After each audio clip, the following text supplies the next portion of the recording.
রবীন্দ্রনাথ ঠাকুর বিশ্বের ডেভেলপমেন্টের জন্য কোনো ছোট জিনিসকে বড় করে দেখার জন্য যন্ত্র আবিষ্কার হয়েছে। বিজ্ঞানীরা প্রয়োজন বোধ করেননি বড় জিনিসকে ছোট করে দেখার কোনো যন্ত্র।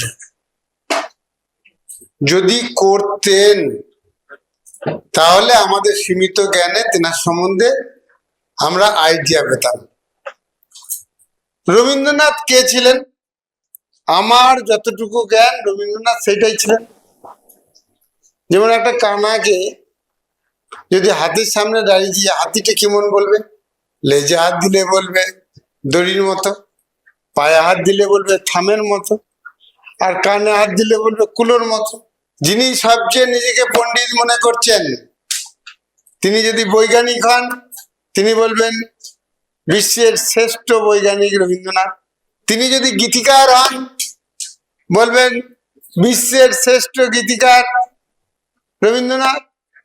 তিনি যদি দার্শনিক হন বলবেন বিশ্বের শ্রেষ্ঠ দার্শনিক রবীন্দ্রনাথ। রবীন্দ্রনাথ কে ছিলেন? এক কথায় উত্তর, আমার জ্ঞানের পরিধিতে যতটা ছিল তার মধ্য থেকে তেনাকে মাপতে পারিনি।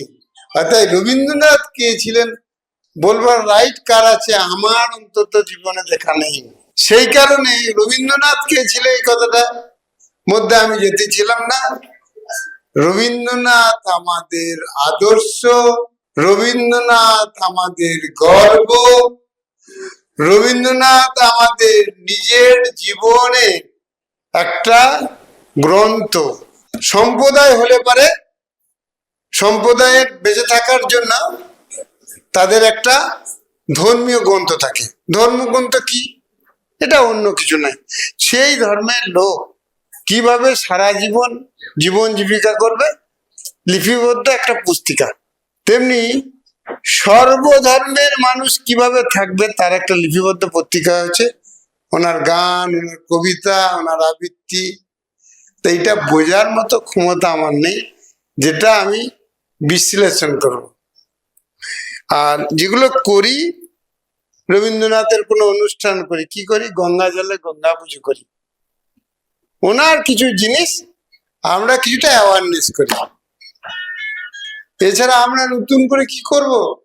কারণ ওনার কাছে তো সবটাই ওনার থেকে নেওয়া। তা আমরা নতুন করে ওনার অনুষ্ঠানে কি করার মতো আমাদের জ্ঞান আছে আমার নিজের জানা নেই।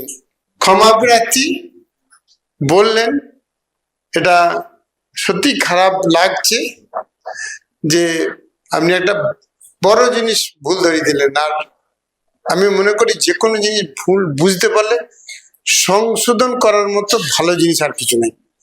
যে কোনো ভুল, এটা ভুল, তাতে ক্ষতি তো কিছু নেই। ভুলটা ধরি, এটা ভালো জিনিস।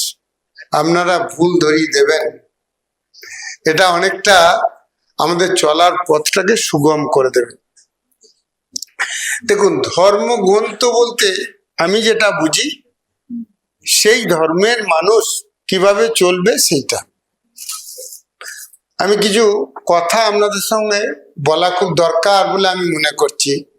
আমরা বলি একে নিয়ে চলতে পারবো না, ওকে নিয়ে চলতে পারবো না। আপনি বলছেন ধর্মপ্রাণ, আমি বুঝতে পারছি না আপনি কেন বলছেন।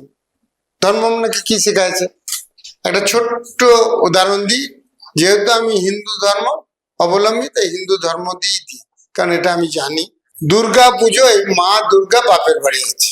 এরপরে বাপের বাড়ি যখন মেয়েরা আসে দেখবেন প্রচুর বাক্স নিয়ে যায়। আমি মাঝে মাঝে বউ নিয়ে যেতে পারে, এত এইসব কি? পেটের ভাত হয় না যে ওখানে কোন শাড়িটা কিনেছি, কোন গয়নাটা কিনেছি, একবার বাপের বাড়ির লোককে না দেখিয়ে এলি। যে মানে অসম্মত থাকে যে বাপের বাড়ি মানে যত ভালো জিনিস সবটা বাপের বাড়িতে নিয়ে যাবো, এটা মেয়েরা ভাবে। তাই যদি হয় তাহলে অসুরকে নিয়ে দুর্গা যাচ্ছে কেন? এ প্রশ্ন কোনোদিন এসছে? বাপের বাড়ি ভারতীয় সংস্কৃতিতে অসুরকে নিয়ে মা দুর্গা যাচ্ছে, আমাদের চেতনা দিয়েছে। তোমাকে মন্দকে নিয়ে চলতে হবে। তুমি যদি বলে ভালোর সঙ্গে চলবো, তুমি সমাজে চলতে পারবে না। মন্দকে কোন জায়গায় রাখবে সে শিক্ষাও দিয়েছে, তাকে পায়ের তলায় রাখো, কিন্তু সঙ্গে নাও। তাই ছোট ছোট বিষয় সেগুলো যদি আমরা বিশ্লেষণ করি, যেমন বলে ভালোভাবে যদি তপস্যা করি ভগবান পাবে। আমার বিশ্লেষণ কি জানেন, যে কোনো কাজ আপনি যদি নিষ্ঠা ভরে করেন এবং আপনি যদি নিঃস্বার্থ মিন্স হচ্ছে যে আপনি সেই কাজটা করার জন্যে কোনো রকম অসাধু উপায় করেননি, আপনি সাকসেস হবেন। কর্মী সাকসেস হওয়া মানেই দেবতা পাও, সেইটাই বোঝাতে চেয়েছি। কর্মই ধর্ম, সেইটাকে মন প্রাণ দিয়ে করো, তুমি সাকসেস হবে। পৃথিবীর কোনো শক্ত তো সেই ধর্মগ্রন্থ থেকে তো বলছি আমি সাকসেস হবো, কেউ আমাকে আটকাতে পারবে না। পৃথিবীর কোনো শক্তি, আমি কাকে জিজ্ঞেস করবো? যে একে জিজ্ঞেস করবো আমি সাকসেস হবো নাকি ওখানে, কাকে জিজ্ঞেস করবো? আমাকে ধর্মগ্রন্থ শেখাচ্ছে যে তুমি নিষ্ঠা করে যদি করো তুমি সাকসেস হবে, সে তার উপরে বেশ করে আমি বলছি হবে। আমাকে ধর্মগ্রন্থ শেখাচ্ছে ভালো মন্দ সবাইকে নিয়ে চলতে হবে। তুমি দেখো নারী পুরুষ, আমি দেখি শুধুই মানুষ।